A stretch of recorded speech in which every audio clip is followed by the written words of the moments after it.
오래전부터 이 요한일서 전체를 설교하고 싶었습니다. 그래서 이제 오늘부터 제가 주일날 설교할 때 이 요한일서를 함께 나누도록 하겠습니다. 그동안 제가 요한일서를 참 많이 인용을 했죠. 이것은 제가 요한일서를 좋아하기도 하고 그리고 우리가 꼭 들어야 할 중요한 말씀이라고 생각합니다. 이 요한일서를 쓴 사람은 우리가 잘 알고 있듯이 사도 요한입니다. 그리고 이 사도 요한이 이 요한일서를 쓸 때 세 가지 목적을 가지고 썼습니다. 우리가 방금 읽었죠. 방금 읽은 이 세 성경 구절이 바로 사도 요한이 이 요한일서를 쓴 목적이다라고 이렇게 밝히고 있습니다. 요한일서를 쓴 첫 번째 목적은 우리에게 기쁨이 충만하게 하려 함이다라고 말합니다. 다시 한번 4절을 보겠습니다. 우리가 이것을 쓰면 우리의 기쁨이 충만하게 하려 함이라라고 합니다. 이 요한일서를 쓴 목적은 우리들의 기쁨이 넘쳐나게 하려 합니다. 이렇게 말하고 있습니다. 그 다음에 요한일서를 쓴 두 번째 목적은 우리로 죄를 범하지 않게 하려 합니다. 라고 합니다. 2장 1절입니다. 나의 자녀들아 내가 이것을 너희에게 쓰면 너희로 죄를 범하지 않게 하려 함이라. 죄를 범하지 않게 하려고 이 요한일서를 썼다 이렇게 밝히고 있습니다. 그 다음에 요한일서를 쓴 세 번째 목적입니다. 그것은 바로 우리에게 영생이 있음을 알게 하려 함이라 라고 말하고 있습니다. 5장 13절이죠. 내가 하나님의 아들의 이름을 믿는 너희에게 이것을 쓰는 것은 너희로 하여금 너희에게 영생이 있음을 알게 하려 함이라 라고 말하고 있습니다. 자, 이 세 가지 요한일서를 쓴 목적이다라고 사도 요한이 그의 서신에 이제 분명하게 밝히고 있습니다. 여러분, 우리에게 항상 기쁨이 넘쳐나고 우리가 죄를 짓지 않고 우리에게 영생이 있음을 확신한다면 얼마나 좋겠습니까? 이것은 반드시 우리 그리스도인들에게 있어야 할 덕목들입니다. 요한은 요한일서를 읽고 듣고 믿음으로 순종하면 반드시 이 세 가지가 그 믿음으로 순종하는 사람들에게 이루어진다는 것입니다. 자, 그러면 우리가 요한일서를 읽고 듣고 믿음으로 순종해야 하겠습니까? 안 해야 되겠습니까? 두말할 필요도 없이 우리가 해야 되죠. 그래서 우리가 부지런히 요한일서를 읽고 묵상하고 그리고 이 묵상한 이 말씀을 믿음으로 우리 삶 가운데 순종하는 것입니다. 그러면 우리에게는 정말 놀라운 일이 일어나는데 이 세 가지가 이루어질 것이다라고 합니다. 우리는 항상 기뻐할 수 있고 죄를 범하지 않을 수 있고 그리고 영생을 얻었음을 확신할 수 있다라고 이렇게 말합니다. 자, 이제 1장 4절에 그 기쁨에 대해서 말하고 있는데요. 이게 1장 4절에서 말하는 기쁨은 일시적인 기쁨이 아니라 영원한 기쁨을 말합니다. 자, 일시적인 기쁨은 세상으로부터 오지만 영원한 기쁨은 하나님께로부터 옵니다. 일시적인 기쁨은 큰 어려움이 생기거나 절망적인 일을 만나게 되면 당하게 되면 그 기쁨은 즉시 사라집니다. 기쁨이 사라진 곳에는 언제나 원망과 불평이 쏟아져 나오고 염려와 근심이 생겨나게 됩니다. 자, 그래서 우리가 언제나 기쁨을 유지하는 것입니다. 기쁨이 사라지면 우리의 마음은 참 황폐하게 됩니다. 그래서 원망, 불평, 근심, 걱정, 두려움, 불안 이런 것들이 생겨나게 되는 것입니다. 그러나 영원한 기쁨, 하나님께서 주신 그 기쁨은 어떤 절망적인 상황에서도 사라지지 않습니다. 그러므로 하나님께서 주시는 기쁨이 충만한 곳에는 감사와 기쁨이 넘쳐나게 됩니다. 그리고 어떤 문제를 만나도 염려하거나 불안해하지 않습니다. 정말 절망적인 상황에서도 너무나도 태어난 사람이 될 수 있습니다. 의연한 사람이 될 수 있습니다. 그래서 제가 이 말씀을 준비하면서 진짜 이런 사람은 정말 멋지고 정말 아름답구나라고 하는 생각이 들었습니다. 여러분 이런 사람이 되고 싶지 않습니까? 저는 정말 이런 사람이 간절히 되고 싶습니다. 항상 기뻐하고 죄를 거의 짓지 않고 내게 영생이 있음을 확신하는 사람, 이런 정말 멋진 사람이 되기를 바라고 있습니다.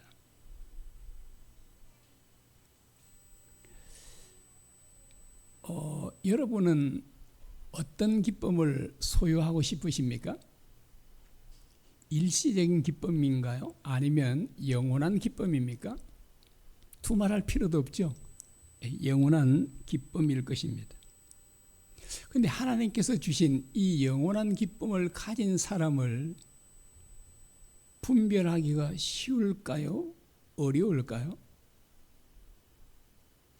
그리고 이제 여러분 자신은 하나님께서 주시는 이 영원한 기쁨을 받아 누리고 계십니까? 아니면 아직까지 받아 누리지 못하십니까? 내가 하나님께서 주신 그 기쁨을 내가 충만히 받아 누리는 사람인지 아닌지는 쉽게 구분할 수가 있습니다. 어떻게 구분하죠? 고난 가운데서도 감사하며 사는 사람은 하나님께서 주신 그 기쁨을 충만히 받아 누리는 사람입니다. 그래서 이 기쁨을 다르게 표현하면 감사와 찬양이다 이렇게 말할 수 있습니다. 그런데 고난을 당할 때 원망과 하고 불평하고 염려하고 불안해한다면 이 사람은 아직까지 하나님께서 주시는 그 영원한 기쁨을 충만하게 받아 누리지 못한 사람이다 이렇게 말할 수 있습니다. 자, 그래서 우리가 어떤 사람이 하나님께서 주시는 그 충만한 기쁨을 받아 누리는 사람인가 하면 고난을 당했을 때 감사하고 찬양하는가, 원망과 불평을 하지 않는가, 염려하는가, 염려하지 않는가, 이것을 보면 알 수 있습니다. 그래서 하나님께서 주신 그 기쁨을 소유하게 되면 우리는요, 염려하지 않고 불안해하지 않습니다. 그리고 어떤 시련을 당해도 감사하며 살아가게 됩니다. 하박국 3장 17절입니다. 비록 무화과나무가 무성하지 못하며 포도나무에 열매가 없으며 감람나무에 소출이 없으며 밭에 먹을 것이 없으며 우리의 양이 없으며 외양간에 소가 없을지라도 나는 여호와로 말미암아 즐거워하며 나의 구원의 하나님으로 말미암아 기뻐하리로다. 무화과나무와 포도나무에 열매가 없고 감람나무에 소출이 없고 밭에 먹을 것이 없고 우리의 양이 없고 외양간에 소가 없다고 말하고 있죠. 자, 이 말은 무슨 말인가요? 먹을 것이 아무것도 없다는 말입니다. 과일나무에 과일도 없고 밭에도 먹을 것이 없고 우리에는 양도 없고 외양간에는 소도 없다. 이 말은 먹을 것이 전무하다는 것을 의미하고 있습니다. 사람은 누구든지 먹지 않으면 죽습니다. 그런데 먹을 것이 아무것도 없다는 것은 뭘 의미할까요? 절망적인 상황임을 의미합니다. 여러분, 절망적인 상황을 만나면 대개 사람들은 원망하거나 불평합니다. 그리고 낙심합니다. 그런데 이 하박국 선지자는 뭐라고 말하고 있죠? 그런 이 아무것도 먹을 것이 없는 이 절망적인 상황에서도 그는 원망하거나 불평하지 않습니다. 오히려 감사하고 기뻐합니다. 이렇게 말하고 있죠.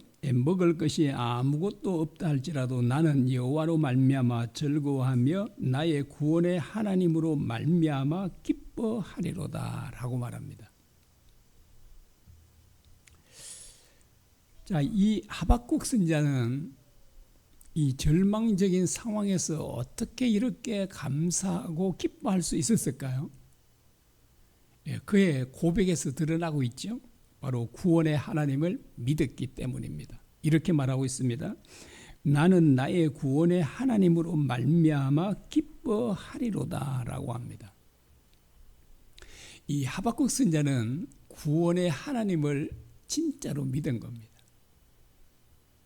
자, 이 구원의 하나님은 어떤 구원의 하나님이냐 하면요, 어떤 상황에서도 완전하게 구원해 줄 수 있는 분을 말하고 있습니다. 이런 분을 믿으니까 아무것도 먹을 것이 없는 이 절망적인 상황에서도 그는 기뻐하고 즐거워한다라고 고백하고 있습니다. 정말 놀랍지 않습니까? 다니엘의 세 친구들이 용광로 같은 뜨거운 풀무불에 던져졌습니다. 주로 용광로가 1500도가 된다 하더라고요.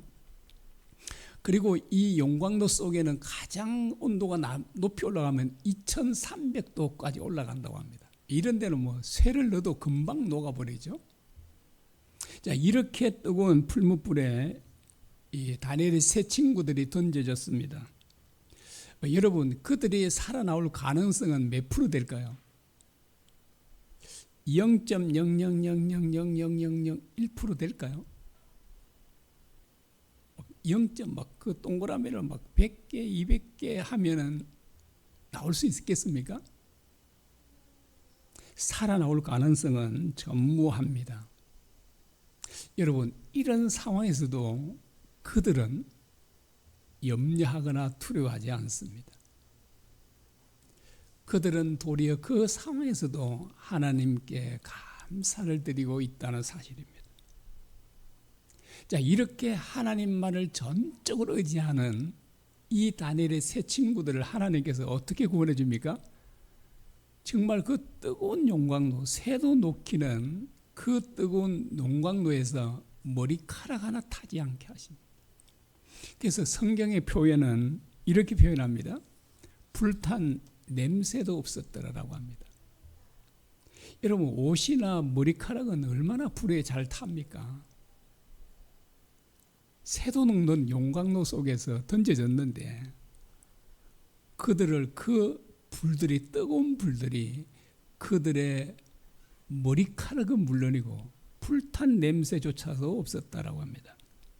이것은 우리 하나님이요, 정말 얼마나 대단한 능력을 가지고 계신 분인지를 우리에게 정말 생생하게 보여주는 것입니다. 여러분, 이런 하나님, 용광로 속이 아니라 그 어디에서도 우리를 머리털 하나 상치 않도록 완벽하게 보호하고 구원해 줄 수 있는 이 하나님을 진짜로 믿으면 절망적인 상황을 만난다고 해서 염려할까요? 두려워하겠습니까? 정말 오히려 기뻐하고 감사할 수 있을 것입니다. 자, 사도 요한은 절망적인 상황에서도 기뻐할 수 있는 이 기쁨을 우리에게 충만하게 하려고 이 요한일서를 썼다라고 말하고 있습니다. 여러분, 그러면 어떻게 이 충만한 기쁨, 그 어떤 상황에서도 감사하고 기뻐할 수 있는 이 기쁨을 받아 누릴 수 있을까요? 자, 이것을 잠시 후에 살펴보도록 하겠습니다. 자, 사도 요한은 요한일서를 쓴 두 번째 목적은 우리로 죄를 범하지 않게 하려 합니다 라고 했습니다. 다시 2장 1절을 보겠습니다. 나의 자녀들아, 내가 이것을 너희에게 쓰면 너희로 죄를 범하지 않게 하려 함이라 라고 합니다. 여러분, 이것이 사실이라면 요한 1서는 우리에게 정말 엄청난 기쁜 소식이 아닐 수 없습니다. 아마 제가 그래서 아마 이 요한일서를 좋아하지 않을까라고 생각합니다. 여러분도 그러시겠지만 저도 정말 죄를 짓고 싶지 않거든요. 그런데 이 요한일서를 읽고 또 듣고 이 말씀을 믿음으로 순종한다면 죄를 짓지 않게 된다고 하니까 얼마나 우리에게 기쁜 소식인가요? 이보다 더 기쁜 소식이 있을까요? 우리는 예수님을 믿어도 여전히 육체의 소욕을 가지고 있습니다. 그러므로 우리는 죄를 지을 수밖에 없어요. 여러분, 우리 육체의 소욕, 이게 얼마나 강력한지 아십니까? 사실은 이것을 이길 사람이 없어요.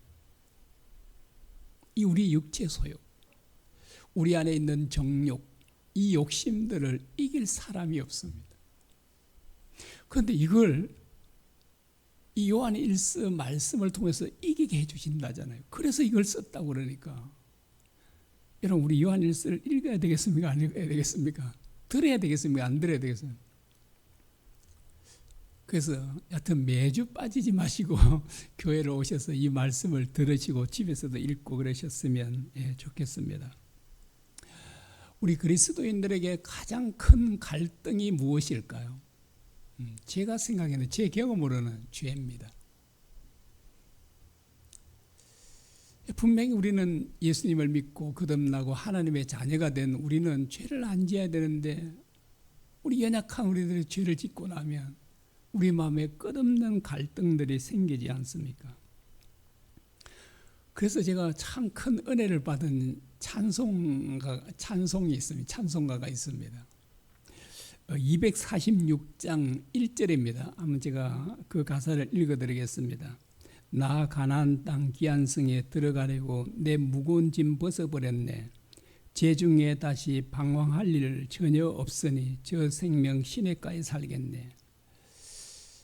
어떤 부분이 제가 그렇게 마음에 크게 와닿았을까요? 이 구절입니다. 재중에 다시 방황할 일 전혀 없으니 라고 하는 얘기입니다. 그렇죠? 하나님 나라에는, 자, 우리 육체의 소욕이 끝나버린 그 하나님 나라에서는 다시 죄 중에 방황할 일이 없죠. 이게 제가 부를 때마다, 그리고 부르지 않을 때도 이게 계속 생각이 나는 겁니다. 제가 여러 차례 말씀을 드리기도 했습니다. 이게 죄를 짓지 않고 이렇게 갈등하거나 방황하지 않으면 얼마나 좋을까. 그러잖아요. 진짜 우리가 죄로부터 완전히 자유를 얻게 된다면, 육체의 정욕을 이길 수 있다면, 여러분, 이보다 더 큰 축복이 있을까요? 100%다 그렇지는 않지만 감옥에는 어떤 사람들이 들어가 있죠? 죄를 지은 사람들이에요. 물론 이제 그분들하고 인터뷰하면 나는 이게 감옥에 들어올 만큼 죄를 지은 적이 없다 그렇게 말할지 모르지만, 억울한 사람도 있기는 하겠죠. 잘못 판결에 내려서 하겠지만, 그러나 죄를 지은 사람들에게는 그와 같이 고통과 그 고난들이 따르게 됩니다. 자유가 없잖아요. 죄를 그럼 짓지 않으면 진짜 우리는 참 자유하게 됩니다. 여러분, 어떻게 육체의 소욕을 가진 우리가 죄를 짓지 않을 수 있습니까? 근데 사도 요한은 얼마든지 가능하다고 합니다. 여러분 믿어지세요? 매일 죄를 짓고 사는 우리들, 육체의 소욕과 육체 정욕을 가진 우리들이 죄를 짓지 않고 살 수 있다니 진짜 그런 일이 있습니까? 라고 물을 수 있을 거잖아요. 근데 사도 요한이 있다고 합니다. 정말 믿어지지 않지만 이것은 바로 곧 사도 요한이 기록했지만 주님의 말씀입니다. 데살로니가 성도들은 사도 바울이 복음을 전하러 갔을 때 사람의 말로 받지 않고 하나님의 말씀으로 받았다라고 합니다. 그래서 사도 요한이 기록했지만 이 말씀은 곧 하나님의 말씀이에요. 하나님께서 우리에게 이렇게 말씀하십니다. 요한일서 3장 9절입니다. 하나님께로부터 난 자마다 죄를 짓지 아니하나니 이는 하나님의 씨가 그의 속에 거하며 그도 범죄하지 못하는 것은 하나님께로부터 났음이라. 하나님께로부터 난 자란 말은 예수님을 믿고 하나님의 자녀가 된 사람을 말해요. 자, 예수님을 믿고 하나님의 자녀가 된 사람들은, 그리스도인들은 뭐 한다고요? 죄를 짓지 않는다는 거예요. 그리고 죄를 지을 수도 없다라고 말합니다. 여러분 믿어지세요? 여러분은 이 말씀을 들을 때 어떤 생각이 드나요? 저는 이제는 제가 이 말씀을 좀 깨닫게 돼서 그렇지만 이전에는요. 아유, 택도 없는 소리구만. 죄송합니다. 하나님의 말씀을 제가 그렇게 말씀을 해서 죄송합니다. 저는 불가능하다고 생각했어요. 뭘 보고요? 내가 늘 죄를 짓는 걸 경험하고 있으니까 아이고 이거는 예수 믿고 하나님의 자녀가 돼도 나는 불가능해라고 생각을 했습니다. 아마 여러분도 대부분 저처럼 생각하지 않을까 생각합니다. 불가능하다라고 생각하죠. 그러나 사도 요한은 그렇지 않다고 말합니다. 예수님을 믿고 하나님께로부터 난 하나님의 자녀는 죄를 짓지 않을 수 있다라고 합니다. 물론 여기에 이 말은 이렇게 말할 수 있어요. 그러면 하나님의 자녀들은, 예수 믿는 사람들은 전혀 죄를 짓지 않습니까? 라고 이제 물으면 사실 그렇지 않죠. 전혀 죄를 짓지 않는다라고 말하면 우리가 살펴봤죠. 앞에 1장에는 뭐라 그래요? 죄를 자백하면 하나님께서는 미쁘시고 어려우사 우리 모든 죄를 사해 준다 그래요. 이거는 뭘 전제하고 있죠? 이 말씀은 우리가 때로 죄를 범할 수 있다는 것을 전제하고 있잖아요. 그런데 죄를 비록 우리가 범할지라도 우리는 어떻게 해요? 이제 이 요한 1서 3장 9절 말씀은 그 현재형으로 되어 있어요. 동사가요. 현재인 동사는 이전부터 지금까지 계속됨을 의미해요. 이 말은 무슨 말인가? 계속 죄 가운데 살 수 없다는 것이죠. 계속 죄 가운데 머물러 있는 사람은 그 사람은 하나님의 자녀가 아니라는 이 얘기입니다. 마귀의 자녀다라고 합니다. 그래서 여기에서 말하고 있는 건 이제 하나님의 자녀를 때로 죄를 짓지만 그러나 죄 가운데 계속 머물러 있지 않다는 것입니다. 어떻게 해요? 당연히 회개하는 것. 그리고 회개하면 어떤 악한 죄를 지어도 흉악한 죄를 지어도 하나님께서는 다 용서해 주신다라고 그렇게 말합니다.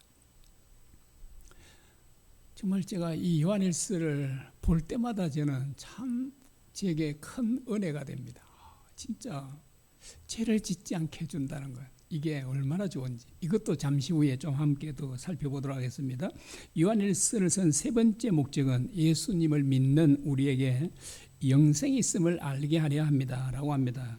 자, 요한일서 5장 13절이죠. 내가 하나님의 아들의 이름을 믿는 너희에게 이것을 쓰는 것은 너희로 하여금 너희에게 영생이 있음을 알게 하려 함이라 라고 합니다. 여러분 이 요한일서는 누구에게 쓴 서신일까요? 제가 여러분께 물어보겠습니다. 자, 첫째는 불신자, 그 다음에 두 번째는 신자. 누구죠? 신자들에게 쓴 이 말씀이에요. 이 서신이죠, 신자. 그러면 신자들은 뭐 당연히 영생이 있는 거잖아요. 신자, 그리고 예수님을 믿는 사람들에게는 당연히 영생이 있는 거지 않습니까? 구원받은 게지 않습니까? 그런데 왜 사도 요한이 너희에게 영생이 있음을 알게 하려고 이 서신을 썼다라고 말하고 있죠? 왜 이렇게 쓰죠? 그들은 다 예수 믿어서 우리는 영생을 받았습니다. 구원받았습니다. 그러고 있는 그들에게 왜 너희에게, 예수님을 믿는 너희에게 영생이 있음을 알게 하려고, 믿게 하려고 이 서신을 썼다라고 말하고 있습니까? 이것은 그 당시 1세기의 그 당시 그리스도인들 가운데는 예수님을 믿는 사람들 가운데도 자기에게 영생이 있음을 알지 못한 사람들이 많았다는 것을 의미합니다. 여러분, 이것은 1세기만 그럴까요? 여러분, 모든 시대마다 그랬고 오늘날도 그렇습니다. 여러분, 교회를 다니는 수많은 그리스도인들 가운데 자신에게 영생이 있음을 확신하지 못한 사람들이 의외로 많습니다. 여기서 말하고 있는 영생은 어떤 영생일까요? 단순히 영원히 오래 사는 걸 말하고 있을까요? 그걸 말하고 있는 게 아닙니다. 단순히 영원히 오래 사는 것, 영원토록 사는 것을 말한다면 불신자도 지옥에서 영원히 살게 됩니다. 그러므로 여기서 말하고 있는 영생은 하나님과의 관계를 말하고 있습니다. 자, 여기서 말하고 있는 영생은 하나님과 함께 영원토록 천국에서 교제하며 사는 것을 뭐라고요? 영생이라 그래요. 불신자들도 지옥에서 영생해요. 영원히 살기는 하지만 그들은 하나님과 관계가 아무 관계가 없어요. 그러므로 그들은 죽는다고 보내요. 둘째 사망에 처한다. 이렇게 성경은 표현하고 있습니다.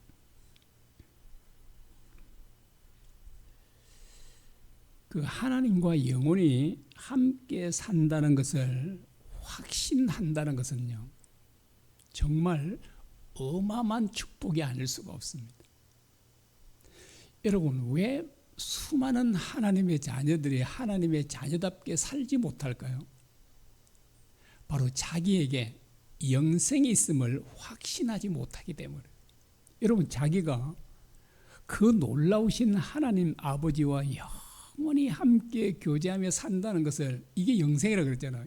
이 영생이 자기에게 있음을 진짜 믿으면 여러분, 어찌 하나님의 자녀답게 살지 않을 수 있겠어요? 여러분, 콩나물 사러 가서도요, 나는 하나님의 자녀야 생각하고 콩나물 사고, 두부를 살 때도 할머니 이 두부 한 모 주세요 라고 할 때도 나는 하나님의 자녀야, 하나님과 함께 영원히 교제하며 사는 나는 정말 말할 수 없는 존귀한 자야 라고 생각하며 살아간다면, 할머니 이거 좀 깎아주세요 2,000원 한 거 200원만 깎아주세요, 이럴 수 있을까요? 진짜 어려운 할머니들 계시면 좀 보태주고 오면 안 되는 거예요. 우리는 그럴 수 있는 사람들이라는 거잖아요. 여러분, 하나님과 영원히 사는 그 영생을 내게 진짜 있다고 믿으면 우리는 얼마든지 세상에서 손해보고 살아갈 수 있습니다. 우리가 영생을 확신하는 게 얼마나 중요한가. 그래서 사도 요한이 그래서 요한 1서를 썼다라고 말합니다. 여러분, 우리에게 영생이 있는 게 확신하는 게 중요한가요, 안 한가요? 정말 중요한 일이죠. 자, 우리가 이 세 가지를 살펴봤잖아요. 우리에게 기쁨이 충만하게 하려고 편지를 쓰고, 우리가 죄를 짓지 않게 하려고 편지를 쓰고, 우리에게 영생이 있음을 확신하게 하려고 이 편지를 썼다는, 이게 우리가 다 이루어지면 좋을까요? 얼마나 좋겠습니까? 예, 얼마나 좋을까요? 그래서 우리는 이 요한일서를 반드시 읽고 듣고 또 우리가 믿음으로 순종해야 하는 것입니다. 자, 그러면 이제 어떻게 우리가 그 영원한 기쁨을 받아 누릴 수 있고 죄를 이길 수 있고 어떻게 영생을 확신할 수 있는 사람들이 될 수 있을까요? 어떻게 하면 되죠? 뭐 여러 가지 이유가 있지만 사도 요한이 이 사실을 그의 서신 1장에서 우리들에게 보여주고 있습니다. 어떤 것인가요? 아주 간단합니다. 너무나도 간단합니다. 바로 하나님과의 친밀한 교제입니다. 이거 하나면 이 모든 것들이 우리에게 실제로 이루어지는 겁니다. 하나님과 친밀하게 교제하면 우리는 충만한 하나님의 기쁨을 받아 누릴 수 있고, 그리고 하나님과 친밀하게 교제하면 우리는 죄를 거의 짓지 않을 수 있습니다. 혹시 우리가 연약해서 죄를 짓더라도 그 사람은 속히 회개하고 돌아설 겁니다. 자, 하나님과 친밀하게 교제하는 사람은 자기에게 영생이 있다는 것을 확신하고 또 확신하는 거예요. 그래서 이 사람은 정말 하나님의 자녀답게 살게 되고 정말 예수님처럼 살게 됩니다. 그 하나님께서 미디안 군대 13만 5천 명을 전멸시키기 위해 누구를 불렀죠? 기드온을 부르셨습니다. 하나님께서 기드온에게 이렇게 말씀하십니다. 사사기 6장 14절입니다. 너는 가서, 제가 요약을 했습니다. 좀. 너는 가서 이스라엘을 미디안 손에서 구원하라. 이제 하나님께서 이 기드온에게 말씀하셨습니다. 그러자 이제 기드온이 이렇게 반응을 합니다. 오 주여, 내가 무엇으로 이스라엘을 구원하리까? 보소서, 나의 집은 므낫세 중에 극히 약하고 나는 내 아버지 집에서 가장 작은 자니다 라고 합니다. 내가 무엇으로 이스라엘을 구원하리까? 그리고 자기들 지파죠. 므낫세 지파 중에서 자기들의 그 가문은 가장 미약하고요. 그리고 그 자기 아버지 집에서도 어떻다고요? 자기는 가장 약한 자입니다. 여러분, 이 말은, 이 기도원의 말은 너는 가서 이스라엘을 미디안 손에서 구출해내라.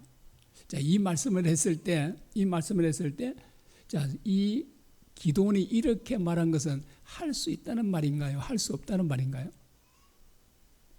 나는 우리 지파 가문에서도 가장 작은 가문, 우리 아버지 집에서도 나는 가장 약한 자입니다. 이 말은 하나님의 말씀대로 할 수 있다는 말인가요? 할 수 없다는 말인가요? 할 수 없다는 말이에요.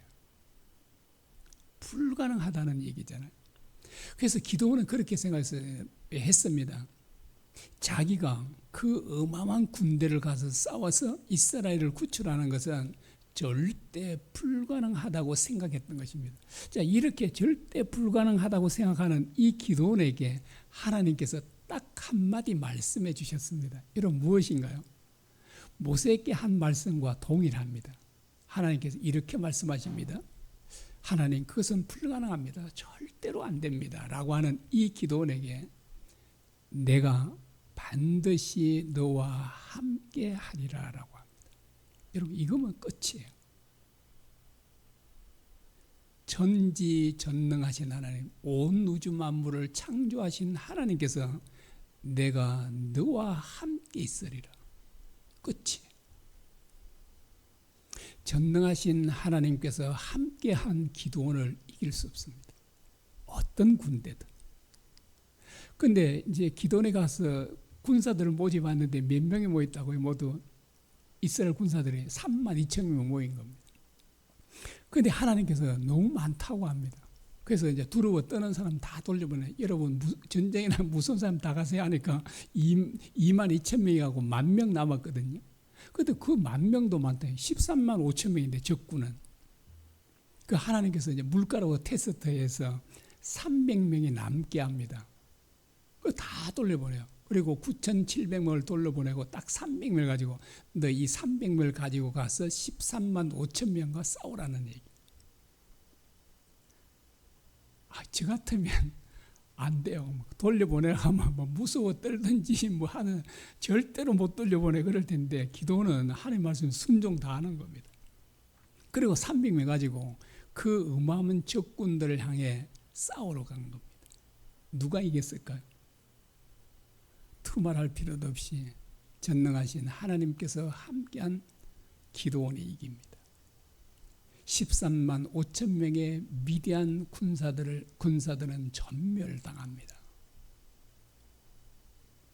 그래서요, 정말 최고의 축복은 하나님께서 우리와 함께하는 것입니다. 왜냐하면 하나님 안에 참된 승리가 있습니다. 하나님 안에 진정한 구원이 있습니다. 여러분, 우리 인간의 가장 문제는 죽음이에요. 여러분, 어떤 큰 문제도, 세상의 문제도 죽음보다 더 큰 문제는 없잖아요. 그런데 하나님께서는 죽음의 문제도 해결해 줄 수 있습니다. 여러분, 이 하나님을 믿으면 절망적인 상황에서도 얼마든지 기뻐하고 감사할 수 있습니다. 그래서 우리가 진짜 성경에는 우리 하나님이 어떤 분인가를 말씀해 주고 있잖아요. 이것을 믿는 겁니다. 이걸 믿으면 우리들에게는 정말 우리가 상상도 할 수 없는 강력한 힘이 생기는 겁니다. 절망적인 상황 만나도요, 정말 태연하게 살아갈 수 있습니다. 여러분, 다니엘의 세 친구들 보십시오. 풀무불이 보이잖아요. 절하지 않으면 들어가요. 그런데도 절하지 않아요. 절하지 않을 줄을 아옵소서. 왕의 신들에게 섬기지도 않고 절하지 않을 줄을 아옵소서. 어떻게 그렇게 담대할 수 있나요? 바로 이런 참 구원의 하나님을 믿었기 때문입니다. 하나님께서 우리와 교제하기 위해서 예수님을 통해 우리 모든 죄를 다 해결해 주셨죠. 그뿐만 아니라 우리로 하여금 죄를 이길 수 있는 그 능력도 주셨는데, 그것이 바로 무엇이냐면 바로 하나님의 영이신 성령을 보내주신 것입니다. 에스겔 글 36장에 보면 그런 말씀합니다. 우리에게 내 영을 너희에게 주어 너희의 굳은 마음을 지하고 부드러운 마음, 순종하는 마음을 줄 것이다. 그래서 너희들이 내 계명을, 내 율례를 지키게 할 것이다 라고 합니다. 그래서 성령 충만함을 받으면 우리 마음이 완전히 바뀌게 돼요. 견고한 마음들, 불순종하는 마음이 순종하는 마음으로 바뀌어요. 여러분, 사도들 보십시오. 그들이 성령 충만함을 받기 전에 어땠었는가요? 정말 죽음도 두려워하고 비겁쟁이들이었죠. 그런데 그들이 성령 충만함을 받고 나자 그들이 완전히 다른 사람이 되는 겁니다. 죽음조차 두려워하지 않는 사람이 돼요. 그래서 성령 충만함을 받는다는 말은 무슨 말이라고요? 예수님이 우리의 진정한 주인이 되어서 우리의 삶을 다스린다는 것을 의미한다라고 했죠. 그래서 주님이 우리의 진정한 주인이 되면 우리는 어떤가요? 여러분, 절망 가운데서도 기뻐하며 감사할 수 있습니다. 죄도 거의 짓지 않게 돼요. 죄 짓고 싶은 마음이 없으니까. 그리고 당연히 영생을 확신하게 됩니다. 이렇게 되면 우리는 정말 사도들처럼, 하박국 선지자처럼, 욥처럼 절망적인 상황에서도 기뻐하고 감사하며 살아갈 수 있습니다. 하나님과 그 교제는 어떻게 한다고요? 말씀과 기도라고 했습니다. 그래서 사도들을 보시면 사도행전 1장에 보면 그들이 기도하기를 전혀 힘썼다라고 합니다. 그래서 성령 충만함을 받은 사람들은 매일 말씀을 묵상하고 기도에 집중했던 것을 알 수 있습니다. 그런데 왜 많은 사람들이 성령 충만함을 받지 못할까요? 기도하지 않기 때문이에요. 기도를 해도 전심으로 하지 않고 형식적으로 하는 겁니다. 설사 새벽 기도를 해도 그래요. 매일 새벽 기도를 한다 할지라도 정말 우리의 마음을 담아 전심으로 기도해야 할 때 우리가 성령 충만함을 받을 수 있다라고 하는 것입니다. 부디 우리가 요한일서를 오늘부터 살펴보기 시작했는데 이 말씀을 통해서 정말 우리 이 말씀을 하나님의 말씀으로 듣고 이 말씀을 믿음으로 온전하게 순종하는 우리 모두가 되어서 우리 삶 가운데서도 정말 이런 놀라운 일들이 일어날 수 있기를 바랍니다. 우리 또 찬양 드리겠습니다.